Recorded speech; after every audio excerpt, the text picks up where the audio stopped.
Hello everyone, welcome back to my channel ink family. तो आज हम करने वाले हैं क्लास 12 पॉलिटिकल साइंस के बुक नंबर 2 चैप्टर नंबर 4 जो है इंडियाज एक्सटर्नल रिलेशन।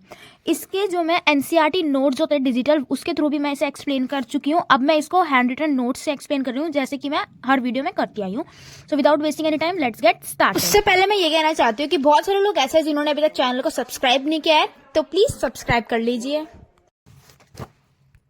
तो सबसे पहले जो है इंटरनेशनल कॉन्टेक्स्ट पे ध्यान देते हैं। सबको पता है इंडिया कब आजाद हुआ है? 1947 में। एवरीवन नो दिस, सबको पता है ना कि इंडिया 1947 में आजाद हुआ था। फिर वर्ल्ड ने विटनेस करी थी वर्ल्ड वॉर सेकेंड कब हुई थी? 1939 से 1945 के बीच। और इसी के बाद जस्ट 2 साल बाद हमारा इंडिया आजाद हुआ। इसका मतलब जो इंडिया है वो वर्ल्ड वॉर सेकेंड खत्म होने के बाद जो कोल्ड वॉर स्टार्ट हुई थी उस टाइम पीरियड में इंडिया आजाद हुआ। तो इंडिया के पास 2 चैलेंजेस आए थे। कौन से 2 चैलेंजेस? एक तो वेलफेयर फॉर ऑल, कि सबका हमें भला भी करना और डेमोक्रेसी भी लानी है देश के अंदर।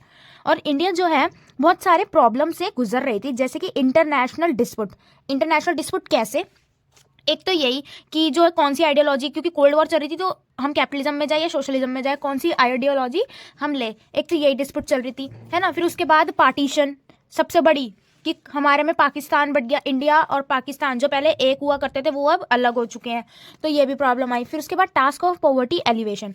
अब देश में गरीबी आ गई। एक गरीबी का रीजन जो था ये पार्टीशन भी था, क्योंकि जो इंडिया की मोस्ट फर्टाइल लैंड थी, जो अच्छा एरिया था, वो पाकिस्तान चला गया। अब foreign relation aim of India, India के फॉरेन रिलेशन एम क्या थे? और जो इंडिया के फॉरेन मिनिस्टर थे वो कौन थे? पंडित जवाहरलाल नेहरू, ठीक है। To respect sovereignty of all, कि हम सबकी सोवर्निटी की रिस्पेक्ट करेंगे, कि सबकी अपनी खुद की पावर है, डिसीजन मेकिंग है, उसमें हम इंटरफेयर नहीं करेंगे। और to achieve security through peace, और शांति के चलते, शांति को आगे बढ़ाते हुए हम जो है सिक्योरिटी को अचीव करेंगे, वायलेंस नहीं होगा। फिर उसी दौरान directive principle of state policy announce हुई थ्रू व्हाट? Article 36, article 37। इस आर्टिकल के अंदर directive principle of state policy को बोला गया। इसमें बहुत सारी चीज आई थी, जैसे एजुकेशन को भी इसी के अंदर रखा गया था। फिर promotion of international peace and security through article 51। अब कौन से फैक्टर है जो रिस्पॉन्सिबल है for foreign policy of a nation?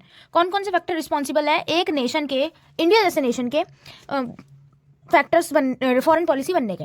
तो सबसे पहले डोमेस्टिक इन्वायरमेंट, फिर इंटरनेशनल इन्वायरमेंट। डोमेस्टिक इन्वायरमेंट मतलब कि विद इन इंडिया, जो इंडिया के अंदर का इन्वायरमेंट होगा। और इंटरनेशनल मतलब कि ऑब्वियसली आउटसाइड ना, दूसरे देश। फिर एक चीज आती है नाटो। नाटो क्या था? एक मिलिट्री अलायंस था यूएसए का। किसका था? यूएसए का। और वॉर्सो पैक्ट जो था वो यूएसएसआर का मिलिट्री अलायंस था। सबको पता है कि एंड ऑफ बाइपोलैरिटी में पढ़ा था, 2 नेशन थे, USA and USSR. USSR but गया और क्या बन गया? अलग अलग नेशन, जिसका सक्सेसर कौन था? रशिया। तो एक मिलिट्री अलायंस होती है हर उसकी, तो इनका अलायंस था नाटो, यूएसए वालों का। और वॉर्सो पैक्ट है यूएसएसआर का। इंडिया ने चूज किया नॉन अलाइन मूवमेंट। इंडिया ने सोचा कि अभी अभी तो हम आज़ाद हुए भैया, अगर हम किसी और के साथ चले जाएंगे तो क्या पता हमें डोमिनेट ना करे कोई, हमें डोमिनेंस फेस ना करनी पड़े और हम खुद ना दब जाए। और अगर हम सोशलिज्म में चले गए या गवर्नमेंट ने अपना ली, तो गवर्नमेंट खुद ही गरीब हुई पड़ी है, वो कहाँ से लोगों का भला करे। तो हमने नॉन अलाइनमेंट मूवमेंट किया कि अभी हम किसी का भी पार्ट नहीं बनेंगे। उसके बाद क्या हुआ पढ़ते हैं कि India did not isolate. Non alignment movement का मतलब ये नहीं है कि इंडिया आइसोलेट हो गया, एक कोने में छुप के बैठ गया इंडिया, हमें कुछ नहीं कर। हमने क्या किया? वर्ल्ड वाइड स्ट्रगल करी अगेंस्ट कॉलोनिज्म। सबको पता है, क्योंकि हम पूरे 200 साल जो है हम गुलाम रहे हैं, तो हमने वर्ल्ड वाइड स्ट्रगल भी करी है कॉलोनिज्म के लिए, गुलामी की। इन्फ्लुएंस भी हुए हैं हम by liberation of Asian and African, जब इनमें हुई थी तकरारें। Contact between leaders created by Subhash Chandra Bose. अब यहाँ पे बात करते हैं नेहरू रोल, मतलब पंडित जवाहरलाल नेहरू जी का क्या रोल था। तो सबको पता है ऑब्वियसली कि फर्स्ट प्राइम मिनिस्टर थे हमारे कौन? Pandit Jawaharlal Nehru. From which party? Congress. तो कांग्रेस से थे पंडित जवाहरलाल नेहरू हमारे फर्स्ट प्राइम मिनिस्टर। और हमारे फॉरेन मिनिस्टर जैसे कि मैंने ऊपर बताया। Influence of foreign policy. अब फॉरेन पॉलिसी के क्या क्या इन्फ्लुएंस रहे? पहला तो फॉर्मुलेशन और इम्प्लीमेंटेशन बाय हुम? पंडित जवाहरलाल नेहरू, ये उनके रोल थे। मतलब उन्होंने फॉरेन पॉलिसी बनाई नेहरू जी ने और इम्प्लीमेंट करवाया। अब ये नहीं है कि इसमें अकेला उन्हीं का रोल होगा, ऑब्वियसली सब लोगों का हाथ होगा, लेकिन फॉर्मुलेट किया इन्होंने और इम्प्लीमेंट भी किया इन्होंने। अब नाम वही है, नॉन अलाइन मूवमेंट। इसके ऑब्जेक्टिव क्या थे? तो ये 3P याद कर लो, प्रिजर्व, प्रोटेक्ट, प्रमोट।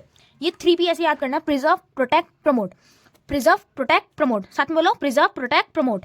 तो preserve sovereignty, protect territorial integration, promote economic development या फिर इको डेवलपमेंट, ठीक है।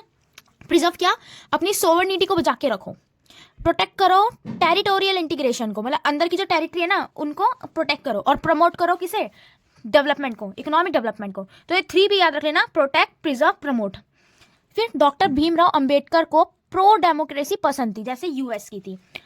फिर favour of US BJS, USA और यूएसएसआर ये पढ़ चुका है, इसलिए हमने नाम लिया, ना हम इसके पास गए ना इसके उसके पास गए। इससे क्या होता है, कोल्ड वॉर की टेंशन खत्म हो जाती है। जो दोनों में कोल्ड वॉर चल रही थी वो अब नहीं होगी। हमारी पीस यूएन ने पीस ऑर्गेनाइजेशन करी हो रहेगी, और Pakistan join us. India China relation जो है गिर गए थे 1950 के अंदर, क्योंकि इंपोर्ट सब्स्टिट्यूशन पॉलिसी आ गया था।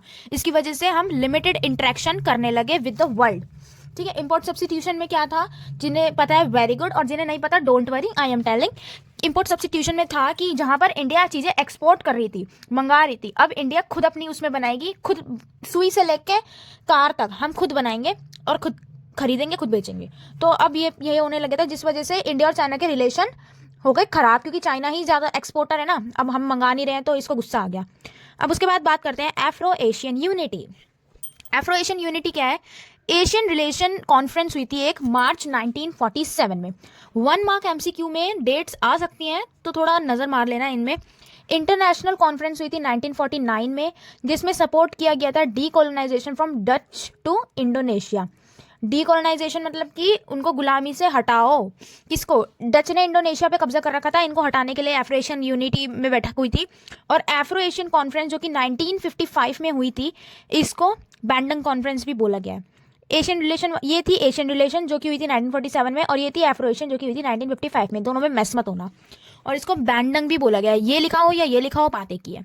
फर्स्ट समिट ऑफ नाम, नाम का फर्स्ट समिट कहाँ हुआ था, बेलग्रेड इन 1961। और किसने किया था, बेलग्रेड के उसने पीएम और जवाहरलाल नेहरू जी ने। First summit of NAM Belgrade में हुआ था 1961। Peace and conflict between with China, between with. अब हमारे पीस और क्या कॉन्फ्लिक्ट है चाइना के साथ। तो फर्स्ट कंट्री है जिसने रिकॉग्नाइज किया है communist party government. Communist party कहाँ पे है, ये सबसे पहले चाइना के अंदर। चाइना का जो बॉर्डर है वो गार्ड है बाय पैरामिलिट्री, मतलब पैरामिलिट्री फोर्स लगा रखी है। और चाइना और इंडिया ने पंचशील एग्रीमेंट साइन कर रखा है। इसका मतलब क्या होता है, 5 प्रिंसिपल ऑफ वो होते हैं ऑफ को एग्जिस्टेंस, जो कि 1945 में हुआ था। 1945 में पंचशील एग्रीमेंट साइन हुआ, जिसमें 5 प्रिंसिपल्स थे ऑफ को एग्जिस्टेंस। उसमें था ना कि कैसे हम एक दूसरे के साथ अच्छे से बिना लड़े झगड़े रहेंगे। ये मान लो जैसे 7 फेरे शादी के, लाइक दैट, वो नहीं, लाइक दैट। ठीक है, बिटवीन इंडियन, किसमें, पीएम जवाहरलाल नेहरू और जोहू एनलाई जो कि चाइना के पीएम थे। अब द चाइना इन्वेशन 1962, अब चाइना ने इन्वेड किया 1962 में। ठीक है, ये पढ़ते। चाइना ने तिब्बत में एनेक्स किया, अपना कब्जा कर लिया 1950 के अंदर। चाइना ने तिब्बत में कब्जा किया। फिर तिब्बत का जो लीडर था ना दलाई लामा, उन्होंने इंडिया से रिक्वेस्ट करी प्लीज हेल्प मी। फिर चाइना ने क्या किया, इलेक्ट किया इंडिया को कि जो तुम हो वो एंटी चाइनीज एक्टिविटीज कर रहे हो, तुम तिब्बत पे, मैंने तिब्बत पे हमला किया, इंडिया पे नहीं, तुम उसको सपोर्ट कर रहे हो, तो ये एंटी चाइनीज एक्टिविटी हुई, चाइना के खिलाफ हुई। तो इससे क्या हुआ, बाउंड्री डिस्प्यूट्स होने लगे। फिर चाइना ने क्या करा, बदला लेने के लिए क्लेम कर दिया इंडिया के ईस्टर्न और नॉर्थ वेस्टर्न पार्ट को कि ये उनका है। किसको, असम, मिजोरम, लद्दाख, अरुणाचल प्रदेश और जम्मू एंड कश्मीर, इन इलाकों को बोल दिया कि ये हमारे इलाके हैं। जो वो था ना नेफा की ये हमारा इलाका है, नॉर्थ ईस्टर्न फ्रंटायर एजेंसी। फिर चाइना ने मैसिव अटैक किया, लास्ट फॉर 1 वीक, 1 वीक तक चला ये अटैक, जिसमें कैप्चर हो गया अरुणाचल प्रदेश अंडर चाइना।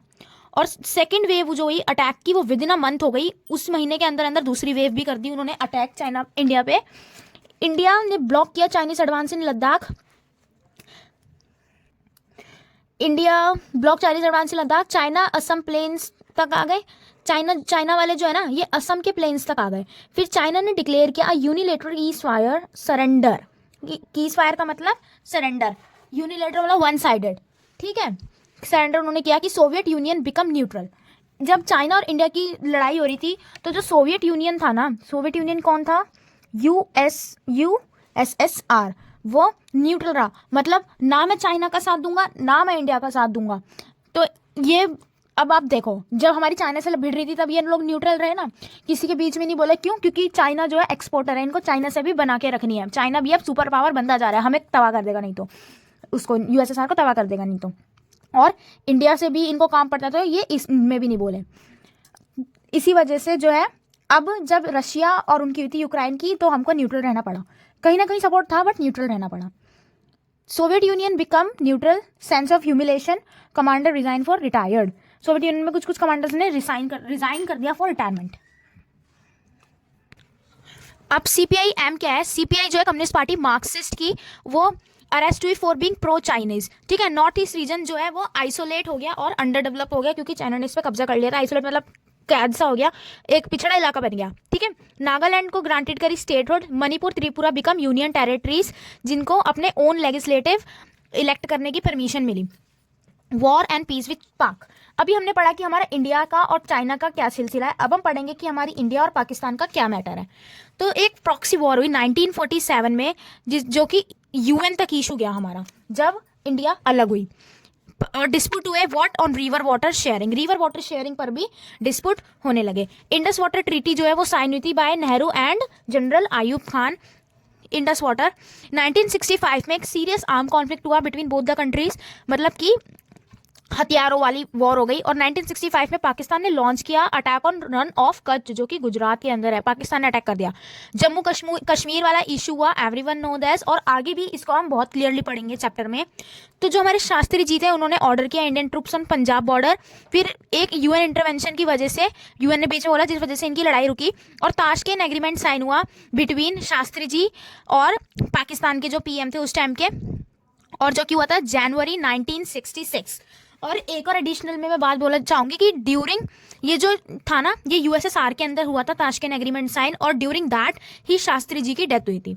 ठीक है, फिर बांग्लादेश वॉर इन 1971। अब इंडिया एंड बांग्लादेश के बारे में पढ़ते हैं। जो बांग्लादेश था वो पाकिस्तान का पार्ट था पहले, जो कि हमने पहले भी पढ़ा है कि ईस्ट पाकिस्तान जो था वो बांग्लादेश था। 1970 में पाक ने इंटरनल क्राइसिस हुए, जिसकी वजह से बंगाली पॉपुलेशन जो थी ईस्ट पाकिस्तान की, उन्होंने प्रोटेस्ट किया। उन्होंने बोला, पाक आर्मी ने अरेस्ट कराया था अवामी लीग, जो कि किसकी थी? बांग्लादेश की। इसमें से ना करके मैं एक स्टोरी बता देती हूँ मोटी मोटी। ये इंडिया थी। इंडिया के इस साइड था और इस साइड था, ये दोनों मुस्लिम मेजोरिटी एरिया थे, इन दोनों को पाकिस्तान बोल दिया गया। ये था ईस्ट पाकिस्तान, ये था वेस्ट पाकिस्तान। ये हमारा बंगाल की साइड से अटैच था, और ये वही जो राजस्थान और इधर की साइड से अटैच है। ठीक है, तो यहाँ पर इलेक्शन हुए और यहाँ का अयूब खान जीत गया इलेक्शन।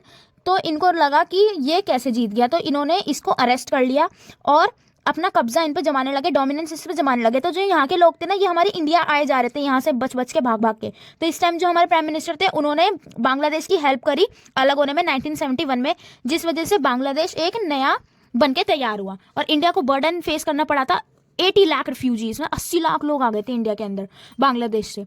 सपोर्ट फॉर पाक came from China and USA. अब उस टाइम हमारी चाइना से नहीं बन रही थी, यूएस से भी नहीं बन रही थी, क्योंकि हमने नाम ले लिया था, मतलब नॉन अलाइनमेंट मूवमेंट में हम चले गए थे, उनको नहीं फॉलो किया, इसीलिए तो उन्होंने पाकिस्तान को फेवर दिया। अब इंडिया ने साइन करी 20 ईयर की treaty of peace and friendship. ठीक है, पाकिस्तान की जो एयरक्राफ्ट अटैक हुआ था पंजाब एंड राजस्थान पे, पाकिस्तान ने एक एयरक्राफ्ट अटैक किया हमारी इन दो स्टेट पे। India retaliated with air force, navy and army on both western and eastern frontier. India की army surrounded Dhaka from 3 side. India की आर्मी ने ढाका को 3 साइड से घेर लिया। ढाका क्या है? बांग्लादेश की कैपिटल, इसको। और पाकिस्तान को फिर सरेंडर करना पड़ा कि इंडिया वाले किसी से कम है क्या। फिर इंडिया ने डिक्लेयर किया यूनिलेटरल कीज फायर, की मतलब अब हम लड़ाई छोड़ रहे हैं, surrender type. Shimla agreement sign हुआ था इंदिरा गांधी एंड भुट्टो के बीच, जो कि कौन था उस टाइम का प्राइम मिनिस्टर, किसका? वहाँ का, पाकिस्तान का। उनके तो बदलते ही रह रहे थे। On July 3, 1972। शिमला एग्रीमेंट कब साइन हुआ? 1972 में। इंडिया ने इनिशिएट किया development plan, department of defence production India. Defence production की भी बात हुई इंडिया के अंदर और डेवलपमेंट की भी। फिर इंडिया की न्यूक्लियर पॉलिसी पे आते हैं अब हम। तो फर्स्ट न्यूक्लियर एक्सप्लोजन जो हुआ था गवर्नमेंट के थ्रू, वो हुआ था 1947 मई में। और India went to generate atomic energy for peaceful purpose. India का क्या था? उनको एटम बॉम्ब जनरेट करना था, बट फॉर पीसफुल पर्पस, अपनी उसके लिए। मोदी जी बोल रही, सॉरी, जवाहरलाल नेहरू जी ने बोला था कि हम एटॉमिक बॉम्ब बनाएंगे, एनर्जी बनाएंगे, लेकिन फॉर अपनी safety, we will not use it first. 5 permanent member तो थे यूएन के, ये पता है ना, उन पे वीटो पावर होती है 5 मेंबर्स पे, जो कौन कौन से हैं? चाइना, अमेरिका, रशिया, फ्रांस, है ना। और 5th मेंबर कौन सा है? Comment. The nuclear non proliferation treaty NPT 1968 में। नॉन प्रोलिफरेशन ट्रीटी जो थी वो वही थी कि बोल दिया गया था यूएन के द्वारा कि कोई भी जो है अब एटॉमिक एनर्जी प्रोड्यूस नहीं कर सकता, जिसकी वजह से डिस्क्रिमिनेशन फेल्ड हुआ टू नॉन न्यूक्लियर कंट्री जैसे कि इंडिया। इंडिया ने रिफ्यूज किया इसको साइन करने से कि हम नहीं करेंगे। हम क्यों नहीं बनाए भाई, कोई हम पे कब्जा कर लेगा, हम क्यों ना बनाए। India want nuclear test for peaceful purpose. फिर उसके बाद अरब इजराइल वॉर हुई 1973 में। एंटायर वर्ल्ड अफेक्ट हुआ बाय ऑयल शॉक। जब अरब और इजराइल की सबसे ज़्यादा तेल की खदान कहाँ है, यही है। अब जब इधर वॉर हुई है तो पूरे देश को शॉक लगा कि ऑयल कहाँ से लाए, तेल, petroleum. Massive hike in oil price. अब ऑयल के रेट जो है वो बढ़ गए क्योंकि आ नहीं पा रहा था, और इन्फ्लेशन, महंगाई भी बढ़ गई और इकोनॉमिक टर्मोइल हो गई। सबकी इकोनॉमिक की जो स्थिति है वो यहाँ से यहाँ चली गई, ठीक है, ऐसी हो गई थी कुछ इकोनॉमी। उसके बाद ये कुछ एडिशनल है जो कि बुक के अंदर नहीं है। ब्रिटिश ने अटैक किया इजिप्ट के अंदर 1956 में फॉर स्विस कैनाल। तो ब्रिटेन को स्विस कैनाल बनानी थी, इसलिए उन्होंने इजिप्ट पे अटैक किया था 1956 में। इंडियन नेशनल आर्मी जो है 1942 में फॉर्म हुई है। और जो सोवियत यूनियन अटैक हुआ था हंगरी के अंदर, सोवियत यूनियन ने हंगरी पे अटैक किया था 1956 में, 56 है ये। और मार्च 1947 में एशियन रिलेशन कॉन्फ्रेंस हुई थी। एशियन रिलेशन कॉन्फ्रेंस जो कि 1955 में हुई थी, बैंटन कॉन्फ्रेंस बोला गया, ये है बुक में। 1964 में सीपीआई जो है 2 पार्ट्स में डिवाइड हो गई थी, सीपीआई एम और CPI M stands for Marxist, जो मार्क्सिस्ट की आइडियोलॉजी फॉलो करते थे। शिमला एग्रीमेंट 72 में। फरखा एग्रीमेंट एक आया जो कि था 1977 में। और कारगिल का जो युद्ध हुआ था वो हुआ था 1999 में।